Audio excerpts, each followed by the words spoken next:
जय माता दी मित्रों, आज हम बात करने जा रहे हैं आपके हाथ में बनी विवाह रेखा के बारे में। कैसा रहेगा आपका वैवाहिक जीवन, क्या छुपा है आपकी मैरिज लाइन में, किस उम्र में होगा आपका विवाह, क्या कहती हैं आपके हाथ की रेखाएं। आज हस्त रेखा दर्पण में हम बात करेंगे आपके हाथ में बनी विवाह रेखा यानी मैरिज लाइन के बारे में। ये हाथ में कहाँ है और इसे देखने पर क्या पता चलता है।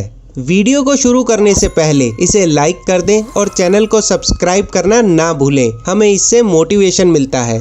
शुरू करने से पहले आपको बता दें कि पुरुषों में राइट हैंड यानी दायां हाथ और महिलाओं में बायां हाथ यानी लेफ्ट हैंड में हस्त रेखाओं का अध्ययन करना चाहिए। शुरू करते हैं कुछ मुख्य रेखाओं को बताने से। सबसे पहले ये है हार्ट लाइन, हृदय रेखा। फिर यहाँ इसके नीचे ये है मस्तिष्क रेखा। मस्तिष्क रेखा जहाँ खत्म होती है उससे मिलते हुए शुरू होती है जीवन रेखा। तो चलिए शुरू करते हैं। मित्रों, यहाँ लिटिल फिंगर यानी कनिष्ठिका उंगली के मूल को ध्यान में रखना है। यहाँ इसके नीचे ये है हृदय रेखा। यहाँ हथेली के बाहर की ओर से आती हुई रेखा जो आप देख रहे हैं इसे कहते हैं मैरिज लाइन, विवाह रेखा। इसे शील गुण रेखा भी कहा जाता है। मित्रों, हृदय रेखा और कनिष्ठिका उंगली के पोड के मध्य में ये जो गैप आप देख रहे हैं इसे जीवन के पहले 50 वर्ष माना जाता है। इस रेखा का आधा हम 25 वर्ष मान लेते हैं, यानी इसका मध्य हुआ 25। यदि ये रेखा हृदय रेखा और कनिष्ठिका उंगली के मध्य में हो तो आपका विवाह अनुमानित 25 से 27 वर्ष की आयु में हो जाना चाहिए।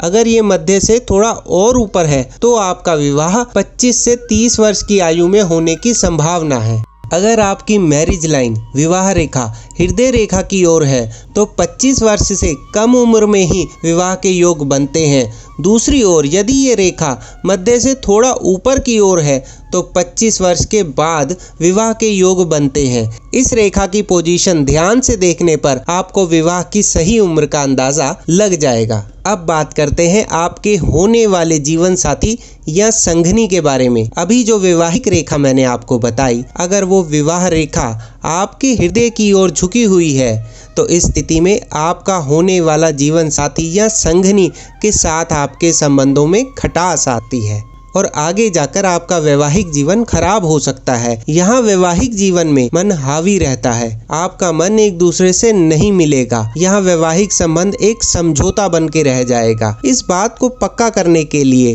होने वाले जीवन साथी या जीवन संघनी के हाथों की रेखाओं का अध्ययन करना भी उतना ही आवश्यक हो जाता है। वैवाहिक रेखा जितनी साफ, स्पष्ट व लंबी होगी, आपका जीवन उतना ही अच्छा, मजबूत व लंबा होगा। और अगर ये रेखा सूर्य पर्वत तक पहुंच जाए तो ऐसी स्थिति में ये उत्तम रेखा मानी जाती है और साथ ही ये अनुमान लगाया जा सकता है कि आपका होने वाला जीवन साथी या संघनी बहुत धनवान होगा। वहीं दूसरी ओर यदि वैवाहिक रेखा हृदय रेखा की विपरीत दिशा में हो तो यहाँ परिणाम अच्छे मिलेंगे। आपका मन आपके जीवन साथी या संघनी के साथ लगेगा और ये जोड़ एक सफल रिश्ता कहलाएगा। आपका साथ एक खुशहाल परिवार में बदलेगा, इसकी संभावना यहाँ दिखाई पड़ती है। अब बारी आती है कि आपका विवाह अरेंज होगा या लव। यहाँ हृदय रेखा का विश्लेषण करना आवश्यक हो जाता है। यदि आपकी हृदय रेखा सीधी जाकर बीच में बिना मुड़े रुक जाए तो यहाँ अरेंज मैरिज होने के योग बनते हैं। साथ ही हृदय रेखा अगर शनि पर्वत की ओर जाए तो भी यहाँ अरेंज मैरिज के योग बनते हैं। वहीं दूसरी ओर अगर रेखा मुड़कर गुरु पर्वत यानी बृहस्पति पर्वत की ओर जाए तो यहाँ लव मैरिज होने की संभावना दिखाई पड़ती है। कैसे पहचाने कि आपका होने वाला वर या वधू गुस्से वाला है या नहीं? जिस किसी की भी हृदय रेखा सीधी ना जाकर मंगल पर्वत की ओर जाए तो वो जातक शॉर्ट टेम्पर वाला हो सकता है और ऐसे व्यक्ति को छोटी छोटी बातों पर गुस्सा आ जाता है। इस गुस्से के कारण आपके वैवाहिक जीवन को कई तरह की परेशानियों का सामना करना पड़ सकता है। गुस्सा आपके वैवाहिक जीवन को खराब कर सकता है। यहाँ एक सफल वैवाहिक जीवन के लिए आपको अपने गुस्से को काबू में रखने की आवश्यकता है।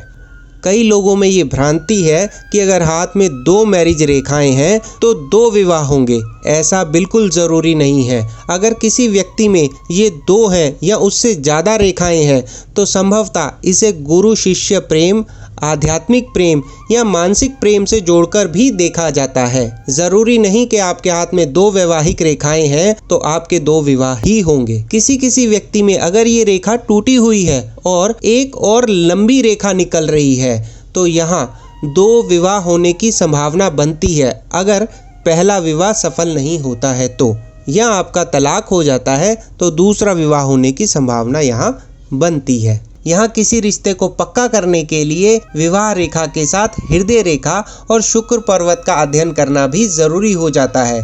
जिनकी हृदय रेखा में कटाव हो या कोई त्रुटि हो या फिर शुक्र पर्वत की स्थिति ठीक ना हो, वो दबा हुआ हो, तो ऐसे में यहाँ प्रेम विवाह करने से बचें। ऐसे व्यक्ति कम ईमानदार होते हैं, ये लोग चालबाज भी हो सकते हैं। मित्रों, ये है विवाह रेखा से जुड़ी कुछ बातें जो मैंने आपको बताई हैं। आपके जीवन में अच्छी बुरी दोनों ही परिस्थितियों की ओर इशारा करती हुई। हमें उम्मीद है कि आपको इससे लाभ मिलेगा और समय रहते आप इससे जुड़े उपाय कर पाएंगे। धन्यवाद। ये थी कुछ बातें आपकी विवाह रेखा से जुड़ी हुई। आगे नई वीडियो में और अध्ययन करेंगे हस्तरेखा से जुड़े नए तथ्यों का। मित्रों, हस्तरेखा से जुड़ी नई जानकारियों के लिए वीडियो को लाइक करें और चैनल को सब्सक्राइब करना ना भूलें। जय माता दी।